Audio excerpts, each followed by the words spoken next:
First Coast's most accurate forecast from the First Coast News Weather Team, certified by WeatherRate, sponsored by AC Designs.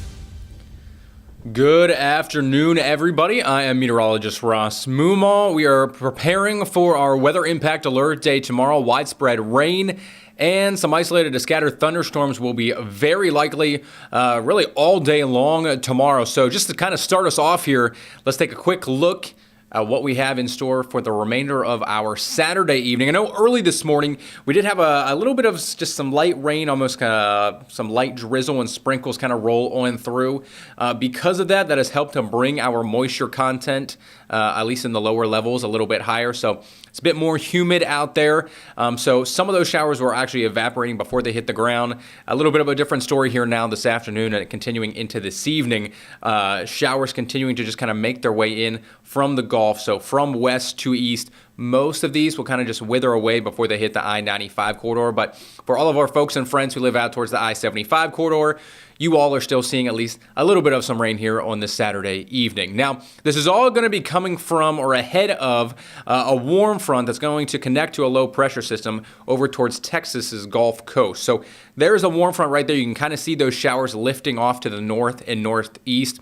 This is what is going to be the boundary that will really spur on the majority of our rain rain and thunderstorm chances by tomorrow once it slides over toward the first coast. So at least for the time being, that's staying well off to our west. Most of this, as I said, kind of staying out towards the Suwannee Valley and I-75 corridor. So a little bit of some light rain moving through the southern half of Putnam County. And we have just another kind of weak wave moving towards western Columbia out towards the Lake City and Fort White area here this evening. But at least for the rest of us who have not seen any rain, temperatures have warmed up pretty significantly. Low 70s in Jacksonville. You got 75 from Brunswick down through St. Simons Island and at Mayport. So warmer out toward the coastline in some spots, whereas other locations that have seen a little bit of a thicker cloud deck and have seen some of the light rain, those temperatures obviously on the cooler side. But at least out across downtown Jacksonville, staying dry for the time being. You can kind of see in this time lapse, kind of the different layers of clouds. We kind of have low-level clouds moving in one direction, high-level clouds moving in from another. So there is a lot of wind shear aloft in the atmosphere, and that's why we will have a severe wind risk and an isolated tornado risk tomorrow, which we will get into here. But good news specifically just for tonight. Rain should hold off, so we got really two huge events happening downtown this evening. You got the Shane Gillis not concert, but just show live over at VyStar Memorial Arena. And then you've got the Monster Jam over at Everbank Stadium, which is an outside event.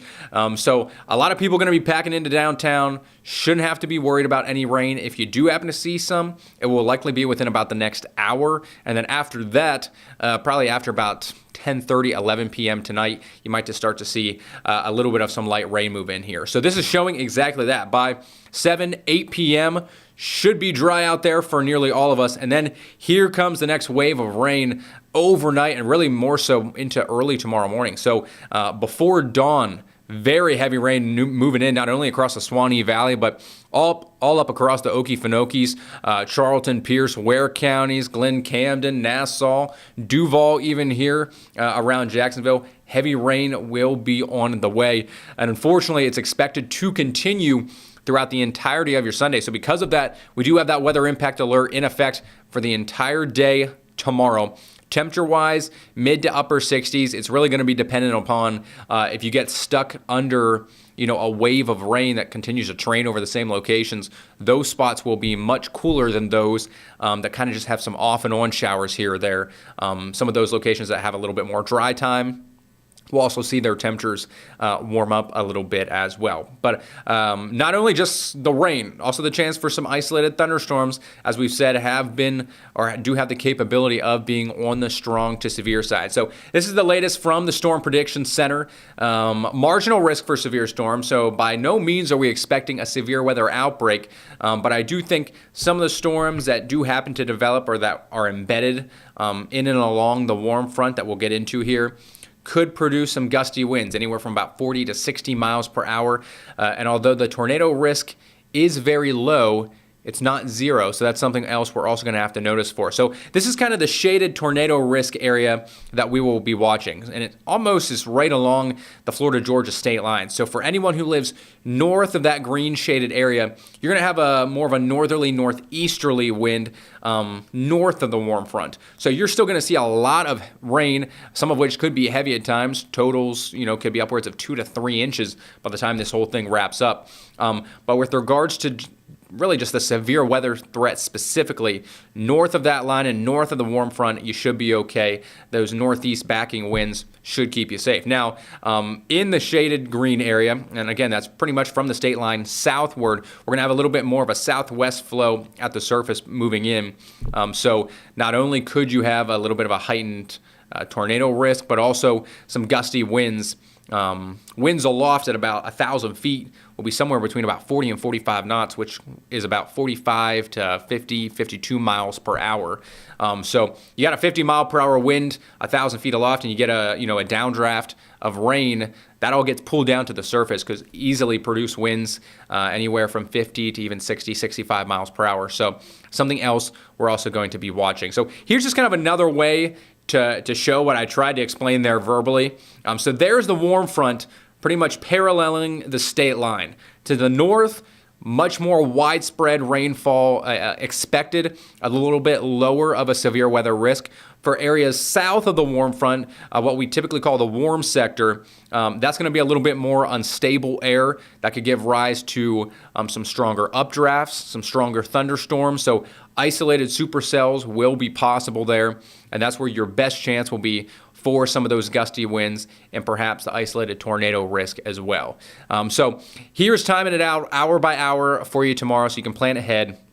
If you do have any travel plans, maybe you're a churchgoer or heading out to brunch or breakfast, take the umbrella and just be mindful. You're going to have to take it a little bit slower out there on the roadways tomorrow morning because very, very heavy rain moves in initially, and then we'll kind of have off and on breaks as these just kind of periods or waves of rain continue to move in throughout the late morning and into the afternoon.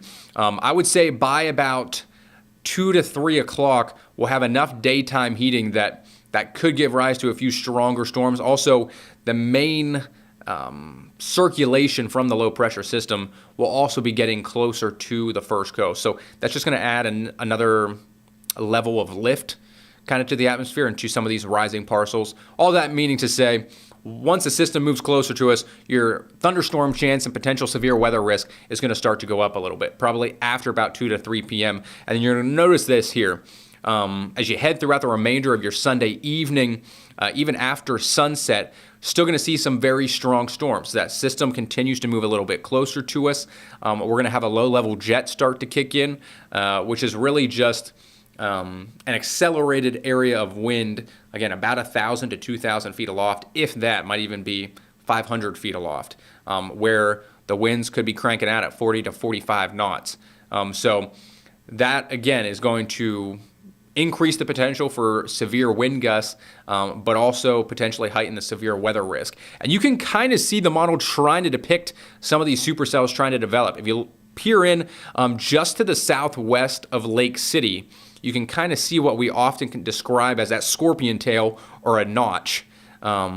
So inbound winds, inflow winds into that storm system there. So you could see some rotation. This is just the model trying to depict it. So this is just going to be something we will have to watch very closely throughout the duration of tomorrow evening. And again, because it will be after sunset, that is when severe weather can often be the most dangerous because you can't see anything. So make sure you have a way to receive your watches, your warnings, have the First Coast News app downloaded on your phone. You will get all those notifications pushed out to your phone.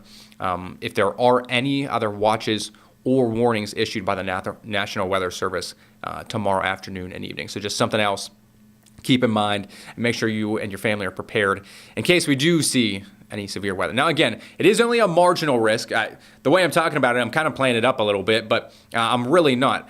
The risk is there. It's just, do the storms develop and do they push out some of those, severe weather risks? So just be mindful, but don't necessarily be scared or afraid of what could be tomorrow. This will continue overnight then and into early Monday morning, and then behind it, we finally start to clear out by Monday afternoon, and very gusty winds roll in on Monday as well, kind of clearing out all the rain and the clouds. But the other big key story or part of this entire thing, besides the severe weather risk, is also going to be the rain totals or rain amounts. We have a marginal risk for excessive rainfall across a large portion of the First Coast. So that's also going to kind of go hand in hand with the First Coast News weather team's kind of forecasted rain totals for us here, not only through tomorrow, but also into Monday. So areas like Southern Putnam and Flagler County, you have the lowest chance of seeing, all that much rain, perhaps 1/10 to 1/4 of an inch. But the northern half of St. Johns County and most of Clay County could see anywhere from about 1/2 inch upwards of potentially 2 inches. And then really all of Columbia, Baker, Duval, Nassau, and all of our southeast Georgia counties will certainly see at least 1 inch of rain, if not closer to 2 to even 3 inches. So you could see some locally higher amounts of 3 to 4 inches, depending on where some of those heavier downpours set up and if they train over the same locations for quite a while. So just be mindful, there could be ponding on the roadways. Localized flooding and poor drainage locations could also be a concern through tomorrow evening and also into Monday. So just as a reminder, this is kind of the key takeaways here, the storm threats or impacts that we are waiting on developing and coming through tomorrow. So heavy rain certainly will occur That damaging wind gust threat, 40 to 60 miles per hour, would probably be the next threat.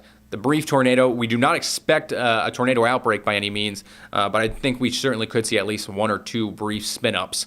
And then hail risk, just about 0 here tomorrow. I don't expect any hail with any of these storms. So could be a very busy day. Hopefully you get all your outdoor plans in this afternoon and evening and kind of square away. Because tomorrow could certainly just kind of be a bit of a hot mess with all the rain and thunderstorm chances on and off throughout the day. As I had said earlier, then Monday morning we'll still see some rain, but Monday afternoon looks drier, quite windy. And then we finally, just dry out and warm up by then Tuesday and Wednesday. You got sunshine Tuesday, mid-70s. It's going to be the first day of the Players' Championship, Miller's Military Appreciation Day. And I think Jordan Davis is performing down there at TPC Sawgrass on Tuesday evening. So great night for that. Similar story for Wednesday as well. As we look ahead then to the end of next week, I'll just touch on this briefly. Thursday into Friday, we could see another very just kind of short wave of energy make its way toward the First Coast. Might bring a few sprinkles of rain overnight, Thursday night and into Friday morning, but really don't expect a whole lot from that. So for the most part, after Monday morning, the majority of the rest of the week looks to be pretty dry out there for us. So some good news, at least on that front. So here's just one last look at the radar for you. Continuing to just see some showers stream in from the Gulf Coast out towards the I-75 corridor here tonight. Most of your evening should remain dry, but as I've reiterated several times here now, the big story is going to be tomorrow. So weather impact alert in effect all day tomorrow. Widespread rainfall of 2 to 3 inches potentially. And then that isolated to scattered thunderstorm risk of gusty winds and perhaps an isolated tornado or 2. So we'll continue to give you the latest forecast updates, not only on air, but also online here on FCN Plus. And we'll be streaming on here throughout much of the day tomorrow if we do happen to see any severe weather start to take shape. So we'll keep you safe and keep you informed here over the next 24 hours. But until we talk again, I'm meteorologist Ross Mumal. Enjoy the rest of your Saturday night. Take care. Stay safe out there.